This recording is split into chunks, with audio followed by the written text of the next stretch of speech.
Hello mga ka-antrep, good evening po sa inyong lahat. Welcome back again to our channel. Kumusta po kayo? At kung hindi pa po kayo nakapag-subscribe, ang pinag-uusapan po natin dito ay tungkol sa mga maliliit na negosyo, lalong-lalo na po yung mga baguhan pa lang or papasok pa lang sa motor parts business and accessories or motorcycle and repair shop business. So hindi po ako eksperto, hindi rin ako guru, pero ang mai-share ko po sa inyo dito ay base po sa aking mga experiences, sa aming mga experiences sa ganitong industry. Mayroon po kaming 2 branch at soon po, by September siguro, mag-o-open na yung aming pang 3rd branch at yung mga experiences po namin doon, way back since siguro mga 2012, ayun po yung mga na-share ko po dito po sa ating channel. So kung magustuhan nyo po ang mga pinag-uusapan natin dito, sana po ay huwag kayong mag-atubiling pindutin po yung subscribe button at yung notification bell para ma-notify kayo every time po na may na-upload tayong bagong video.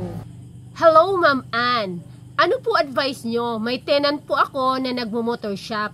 Ngayon di na nila kaya magtinda ng mga motor parts. Nakafocus sila sa pagmimikaniko nila dahil doon sila malakas. Gusto ko po sana ako na lang mag-open doon sa mga parts. Ano po ma-advise nyo ma'am? Wala po kasi ako idea sa motor parts, sa motor shop. Okay, so shout out sa iyo, Sir Nature Lover. Actually, sir, hindi ako mapunta doon sa part na hindi na nila napupukusan ang pagtitinda kung malakas po sila. Ano pong ibig sabihin? Medyo bitin na sila sa capital para doon sa kanilang mga items, para sa kanilang stocks inventory. At ang ginagawa nila most likely ay mga galing na sa labas na mga customers, sa labas na bumibili ng mga pyesa at doon pinapagawa sa kanila. Ganun po ba? Kasi kung malakas sila, dapat kumpleto ang kanilang stocks inventory. Kasi dyan manggagaling yung mga nagpapagawa sa kanila, yung mga customers nila. Pero kung sa tingin nyo po na wala na silang kakayanan or medyo kapos na yung capital nila, pwede nyo po siguro silang tanungin mismo kung itutuloy pa ba nila yung kanilang stocks inventory sa pagtitinda or magpo-focus na lang sila sa shop. Kasi isabihin nyo po yung intention ninyo na na yung pure kumbaga na intention. Kasi kung hindi nyo sabihin yung totoo tungkol dun sa sitwasyon, baka magkakaroon lang kayo ng samaan ng loob. Pero kapag mag-usap kayo ng puso sa puso, yun bang walang halong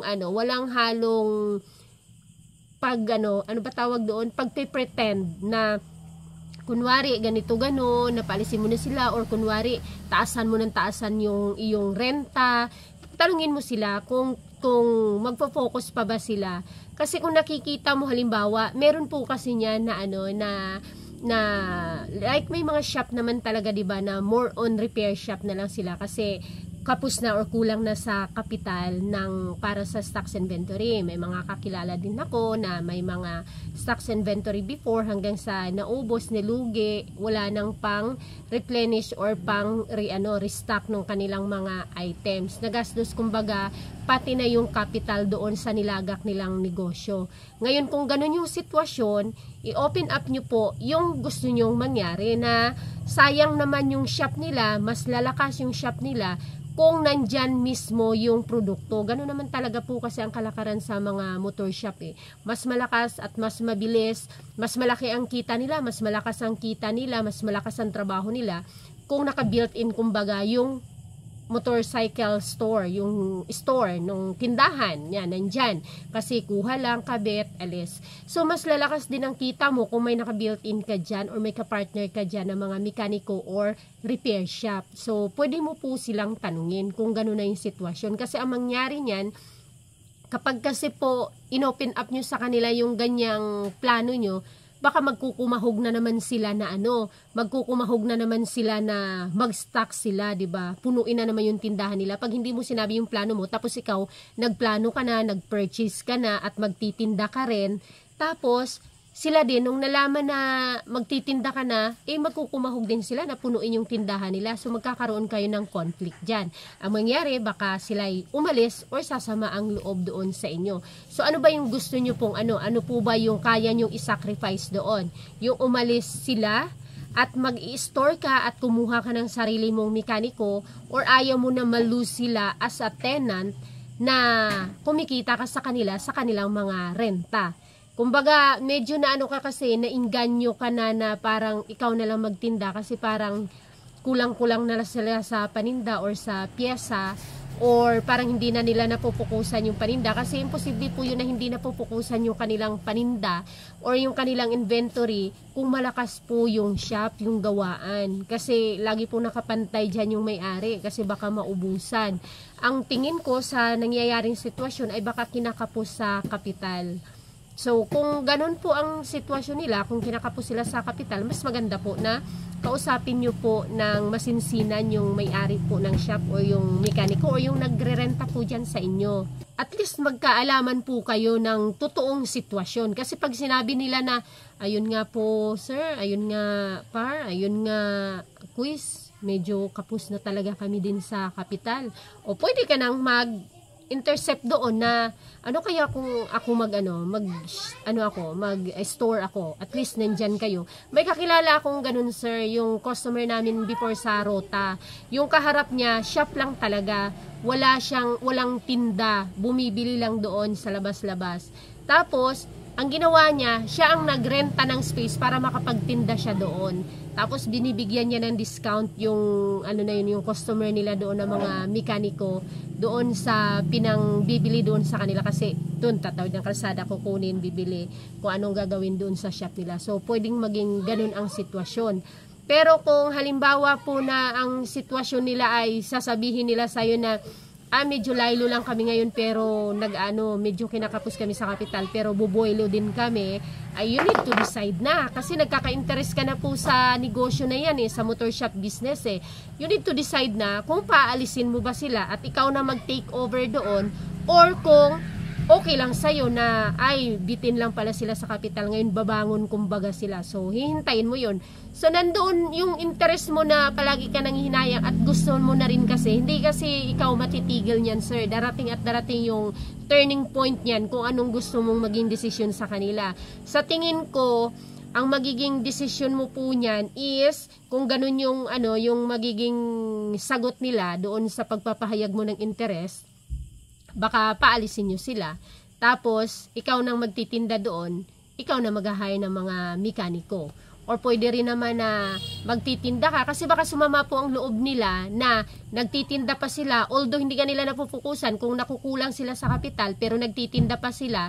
Tapos magtatayo ka rin ng magtatayo ka rin ng tindahan mo, baka sumama ang loob to think na tenant mo sila. So mas maganda na yung malinaw po sir.